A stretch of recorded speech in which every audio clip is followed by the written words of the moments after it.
The world is not always what it seems. While you walk with open eyes, trusting hands, and smiling faces, there are some cloaked in shadows. Not every enemy announces themselves. Some pray for your downfall in silence, while pretending to cheer for your rise. And sometimes it's not just hate. It's far more dangerous than that. This is the story of Zoya. It all began on a regular Tuesday. At least, that's what it looked like on the outside. Zoya was returning from work, her hands full of grocery bags, her mind spinning with deadlines and duties. She lived alone in a small apartment at the edge of the city. She wasn't rich, but she was grateful. Grateful for her peace, her job, and the small victories she worked hard for. But peace is a fragile thing. As she entered her home that night, she noticed something strange. A faint smell of burnt leaves lingered in the air, even though nothing was cooking. She checked the windows.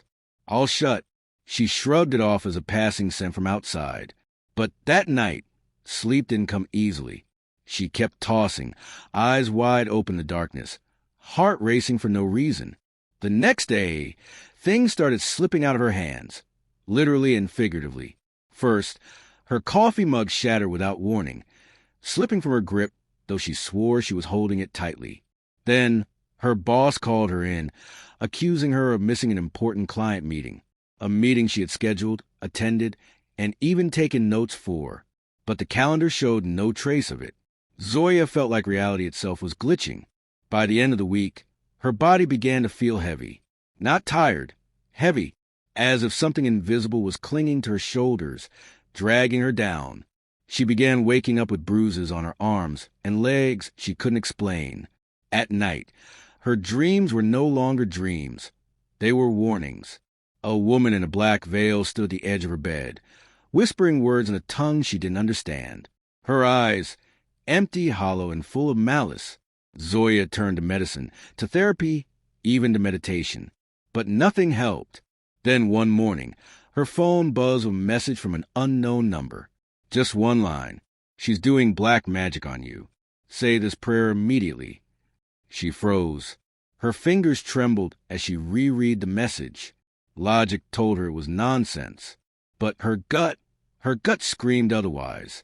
Against better judgment, she replied, "Who?" But there was no answer. Just a second message, an Arabic prayer she couldn't fully understand, followed by, "Say it. Tonight, before midnight." Zoya didn't know what to believe. But something inside her, call it instinct, call it divine warning, urged her not to ignore it. That night, she lit a candle, sat cross-legged on her prayer mat, and repeated the prayer slowly, word by word, heart pounding in her chest like a warning drum. And as she finished, the flame on her candle flickered violently and extinguished itself. Then the knocking started. It came from the balcony door. 3 sharp knocks. But when she rushed to look, there was no one, just the curtain fluttering wildly, though the door was locked. And then something caught her eye on the floor, a dead black crow, inside her apartment. She screamed, backing away in horror. That's when the realization hit her. This was no accident. This was warfare. Some woman had declared a silent war against her soul, and Zoya was standing in the middle of a spiritual battlefield. She remembered an old woman from her childhood village once whispering to her, "If you feel something is wrong, something that logic can't explain, check who's watching you too closely when you're rising." Jealousy is the fuel of black magic. They hate what they can't become. Zoya began thinking. Who had she recently distanced herself from? Who had been envious? Who smiled too hard when she shared her joy? Then the name struck her like a lightning bolt. Fariha, her former friend. Someone who once claimed to love her like a sister. Until Zoya got the promotion they both wanted. Until Zoya moved to the city, while Fariha stayed behind. Zoya had felt something bitter in her voice during their last call. A sharpness she didn't acknowledge back then. But now, every strange thing pointed back to her. Zoya didn't want to accuse anyone blindly, but her body knew, her spirit knew, and deep inside, her soul felt wounded but not broken. So she made a decision. She wouldn't be a victim. She remembered her grandmother once telling her, Recite Surah Al-Baqarah in your home, and no evil shall reside within those walls. Zoya searched for it, printed it, and began reciting it piece by piece every night. The more she prayed, the more resistance she felt. Her lights would flicker. Her mirror cracked one night without reason. And sometimes she would hear a faint, mocking laugh coming from the shadows. But she kept going, because she realized something. The enemy only fights back hard when they're losing. One night, while reciting the prayer again, she fainted. No warning, no sign. Her neighbors found her unconscious in her apartment, the prayer mat still beneath her body. They rushed her to the hospital. No physical issue was detected. The doctors were baffled. But Zoya, when she awoke, she wasn't afraid anymore. She had seen something while unconscious. A dream. No, not a dream. A vision. She was standing in a vast desert. In front of her stood that same veiled woman. But this time, behind Zoya, there was a blinding light. A presence she couldn't see, but could feel. Powerful. Comforting. The veiled woman tried to approach, but each time she did, the light behind Zoya grew stronger, pushing the darkness back. And a voice echoed, "Keep praying. I am with you. No darkness can touch those who remember me." When she opened her eyes in the hospital bed, tears rolled down her cheeks. She knew now this wasn't just about her. This was a battle between good and evil, light and shadow, faith and fear. Zoya was no longer just a woman under attack. She was a warrior in the making. As she left the hospital, she looked up at the sky and whispered, "I will not be afraid anymore." But the war was far from over, because across the city, in a dimly lit room with strange symbols drawn on the floor, Fariha was preparing something darker, deadlier.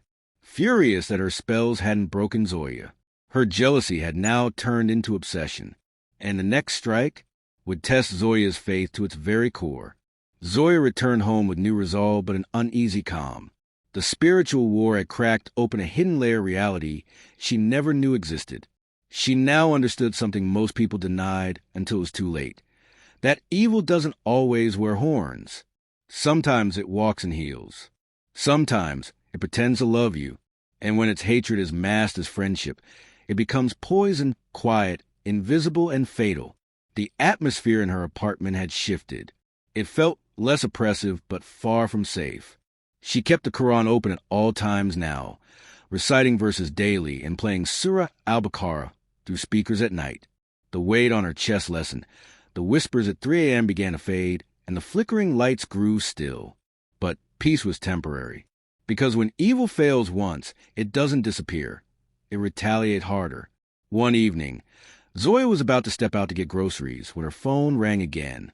The same unknown number. This time, it sent a voice message.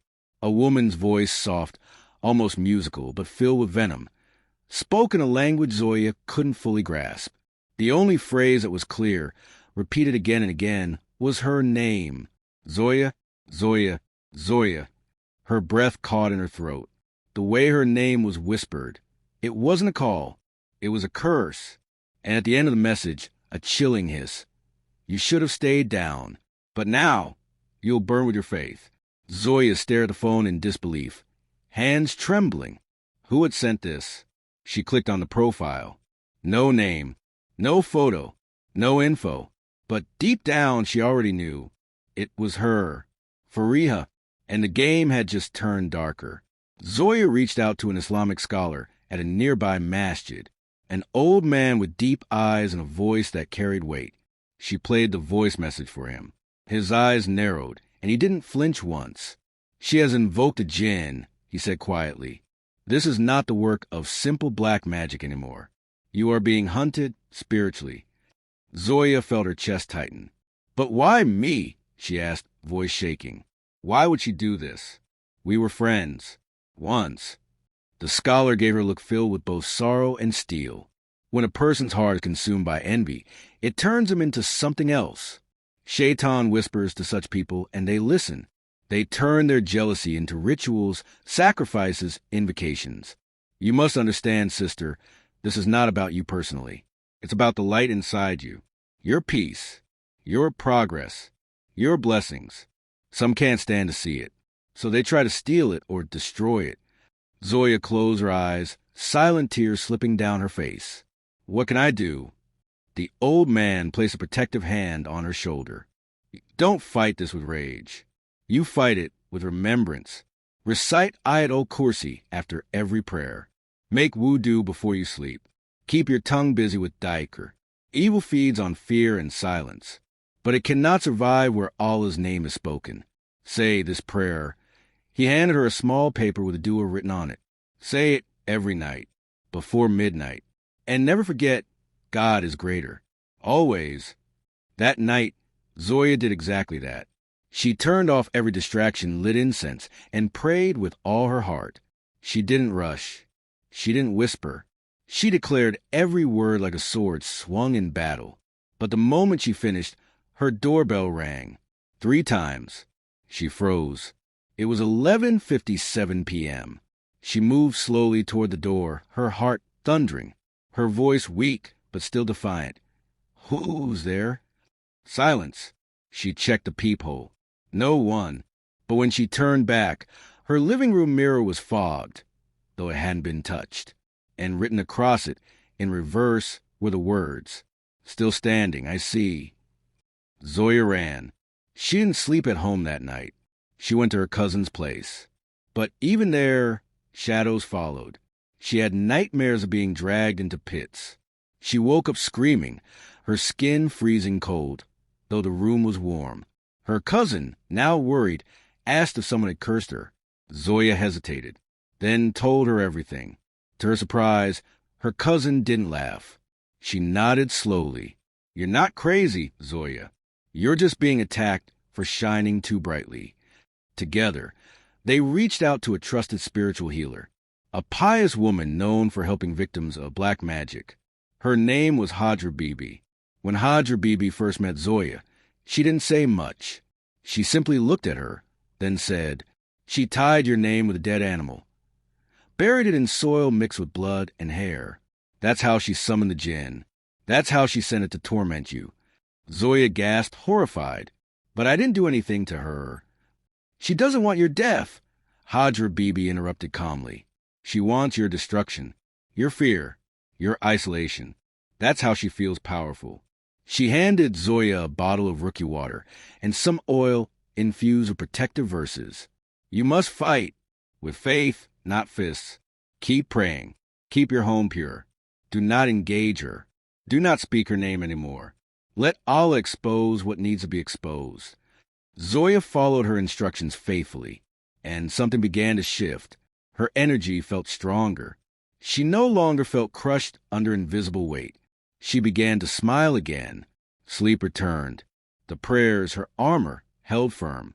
But Fariha was watching, and she was furious, because her spells, her control, was breaking. One night, Zoya dreamed again. The veiled woman returned, but this time her form was melting. Her veil fell, and behind it was Fariha's face. Her eyes were bleeding, her mouth wide open, screaming curses that dissolved into smoke. Behind Zoya stood the same divine light, blinding, unwavering. She woke up with peace in her chest.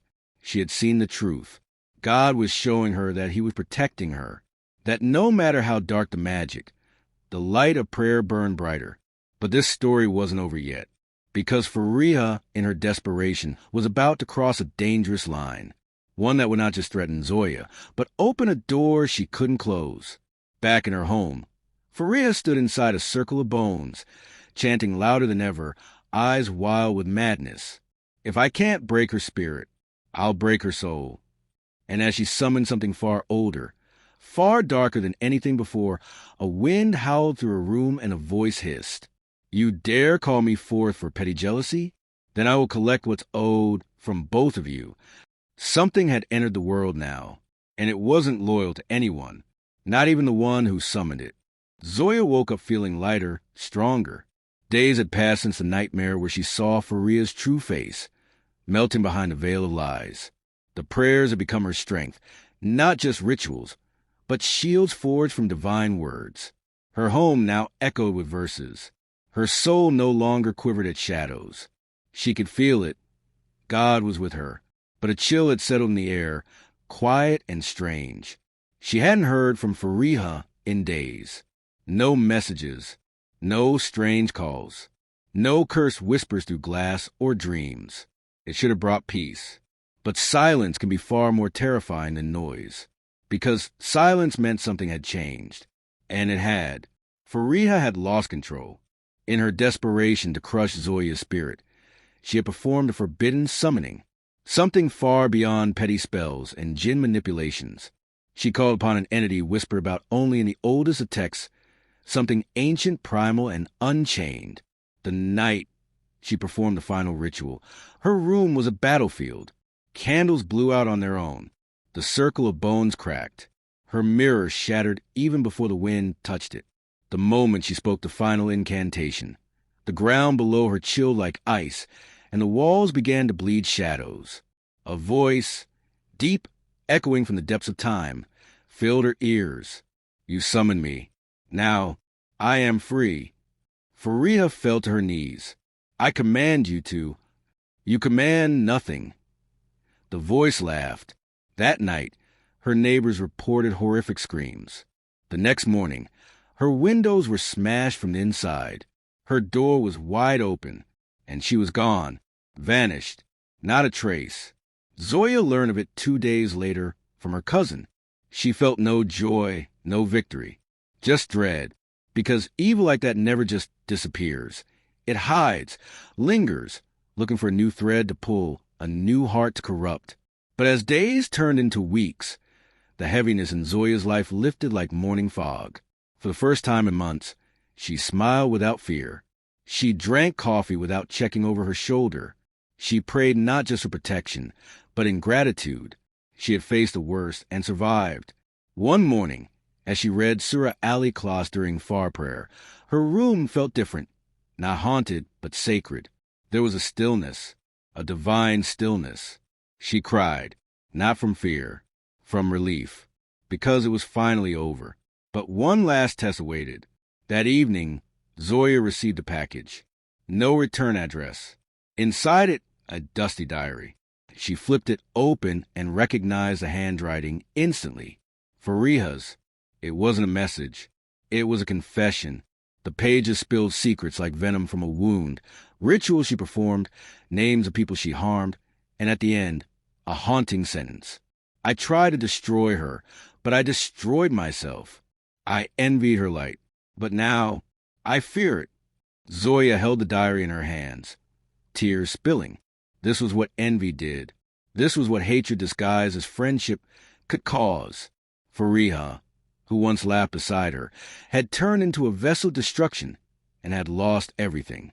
Because when you plot to burn someone else's home, you end up choking on the smoke of your own fire.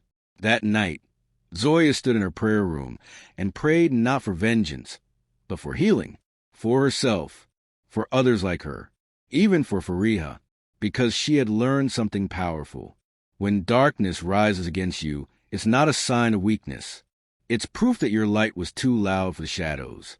The more they attack, the more God protects. The more they plot, the more he exposes. The more they curse, the more he blesses. Zoya went on to share her story anonymously online, warning others, teaching them how to recognize spiritual attacks, how to protect themselves with prayer, and how never to underestimate the war between jealousy and light. And her final message? If someone is doing black magic against you, don't panic. Don't curse back. Don't live in fear. Just say this prayer. Turn to God, because no evil can win when your heart belongs to the most merciful. And somewhere out there, in the corners of a broken room, the shadows that once tried to swallow her now feared to even whisper her name. She was no longer a victim. She was chosen, protected, and unstoppable.